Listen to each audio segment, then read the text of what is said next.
Pada pertemuan kali ini, kita akan belajar tentang perhitungan kebutuhan pegawai. Dalam perhitungan kebutuhan pegawai, ada beberapa cara yang dapat digunakan. Yang pertama ada pendekatan hasil, yang kedua ada pendekatan objek kerja, yang ketiga ada pendekatan peralatan kerja, dan yang keempat adalah pendekatan tugas per tugas jabatan. Kita akan membahas satu persatu agar kita dapat paham maksimal ya teman-teman. Yang pertama ada pendekatan hasil kerja. Hasil kerja adalah produk atau output dari jabatan. Metode dengan pendekatan hasil kerja adalah metode dengan menghitung formasi dengan mengidentifikasi beban kerja dari hasil kerja jabatan. Metode ini digunakan untuk jabatan yang hasil kerjanya fisik atau bersifat kebendaan, atau hasil kerja non-fisik tetapi dapat dikuantifisir.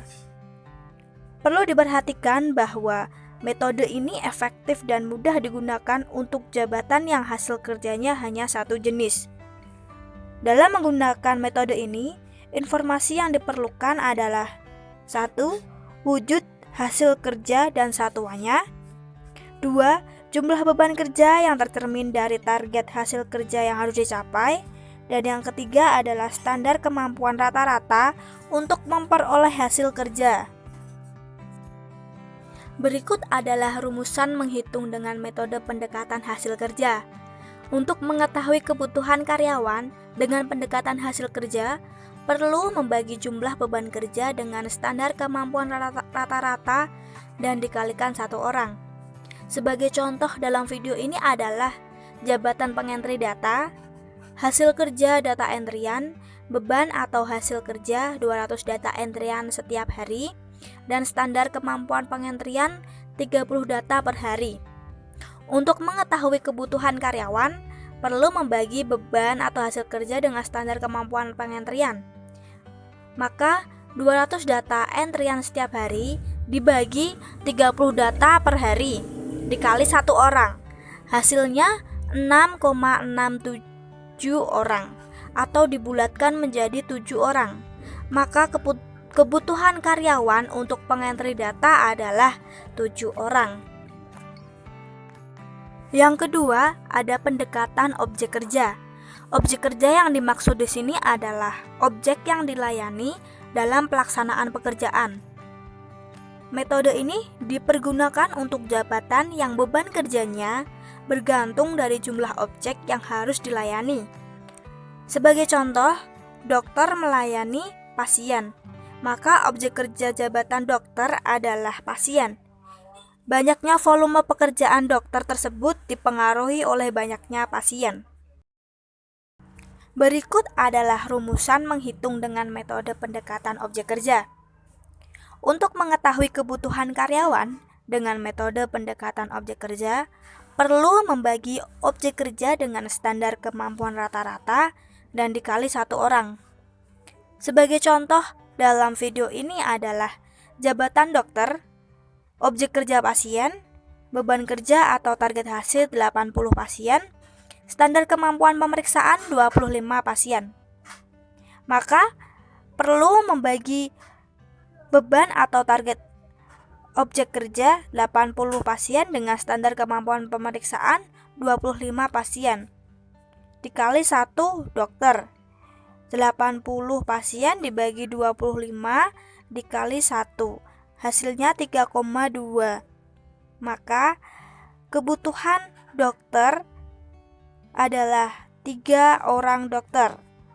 Dibulatkan menjadi 3 karena di belakang koma 2. Jadi tidak bisa dibulatkan menjadi 4, tetap 3. Kebutuhan dokter pada sebuah rumah sakit hanya 3 orang dokter. Yang ketiga ada pendekatan peralatan kerja. Peralatan kerja adalah peralatan yang digunakan dalam bekerja. Metode ini digunakan untuk jabatan yang beban kerjanya bergantung pada peralatan kerja. Contoh, pengemudi beban kerjanya bergantung pada kebutuhan operasional kendaraan yang harus dikemudikan. Berikut adalah rumusan perhitungan kebutuhan karyawan dengan pendekatan peralatan kerja. Untuk mengetahui kebutuhan karyawan, perlu membagi jumlah alat kerja yang dioperasikan atau yang digunakan dibagi rasio penggunaan alat kerja dikali 1 orang. Sebagai contoh dalam video ini adalah satuan alat kerja bis. Jabatan yang diperlukan untuk pengoperasian alat kerja ada pengemudi bis, kornet bis, dan montir. Jumlah alat kerja yang dioperasikan 20 bis, rasio penggunaan alat kerja 1 pengemudi 1 bis, 1 kernet 1 bis, 1 montir 5 bis. Cara perhitungannya adalah 20 bis dibagi 1 bis dikali 1 pengemudi, maka hasilnya 20 pengemudi. Maka untuk pengoperasian 20 bis perlu 20 pengemudi. Yang kedua ada kernet bis. Cara mencari kebutuhan kernet bis adalah membagi 20 bis atau jumlah alat kerja yang dioperasikan dibagi rasio penggunaan alat kerja atau 1 bis dikali 1 kernet. Hasilnya 20 kernet bis, maka dibutuhkan 20 kernet bis untuk pengoperasian 20 bis. Yang ketiga montir bis. Perlu membagi jumlah alat kerja yang dioperasikan dibagi rasio penggunaan alat kerja dikali 1 orang. Maka 20 bis dibagi 5 montir dikali 1 montir. Hasilnya 4 montir bis. Maka perlu 4 montir bis untuk pengoperasian 20 bis. Selanjutnya yang keempat ada pendekatan tugas per tugas jabatan. Metode ini adalah metode untuk menghitung kebutuhan pegawai pada jabatan yang hasil kerjanya abstrak atau beragam. Hasil beragam artinya hasil kerja dalam jabatan banyak jenisnya. Berikut ini ada rumus perhitungan pendekatan tugas per tugas jabatan. Untuk mengetahui kebutuhan karyawan dengan menggunakan metode ini adalah membagi jumlah waktu penyelesaian kerja dibagi jumlah waktu kerja efektif dikali 1 orang. Berikut ada contoh jabatan pengadministrasi umum dengan berbagai tugas yang beragam seperti mengetik surat, agenda surat, mengarsipkan surat, membuat laporan daftar, dan mengadministrasi kepegawaian. Dengan keterangan beban kerja, SKR atau standar kemampuan rata-rata, dan WPT. 1. Mengetik surat.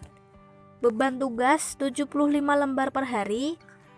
Standar kemampuan rata-ratanya 10 menit atau per lembar dan WPT-nya 750 menit. Untuk mencari WPT, perlu mengalihkan beban tugas dengan standar kemampuan rata-rata. Atau dalam tabel ini 75 lembar per hari dikali 10 menit per lembar. Hasilnya 750 menit. Itu diterapkan sampai nomor 5 tugas mengadministrasi kepegawaian. Dan jumlah WPT ini menjumlahkan WPT dari nomor 1 atau mengetik surat sampai nomor 5 mengadministrasi kepegawaian dengan jumlah WPT 2175 menit. Langkah selanjutnya untuk mengetahui kebutuhan karyawan pengadministrasi umum adalah dengan membagi jumlah waktu penyelesaian kerja dengan jumlah waktu efektif kerja dikali 1 orang. Pada jabatan pengadministrasi umum ini memiliki jumlah waktu kerja efektif sebanyak 270 menit. Jadi jumlah WPT atau 2175 menit dibagi jumlah waktu kerja efektif sebesar 270 menit dikali 1 orang. Hasilnya ada 8,05. Maka kebutuhan karyawan pada jabatan pengadministrasi umum diperlukan 8 orang. Selanjutnya ada latihan soal yang bisa kalian gunakan untuk mengetes seberapa besar pemahaman kalian terhadap materi perhitungan kebutuhan karyawan. Ini nanti latihan soal saya tampilkan secara singkat. Nanti kalian bisa menjeda sendiri atau mempause sendiri untuk melihat secara detail soal tersebut.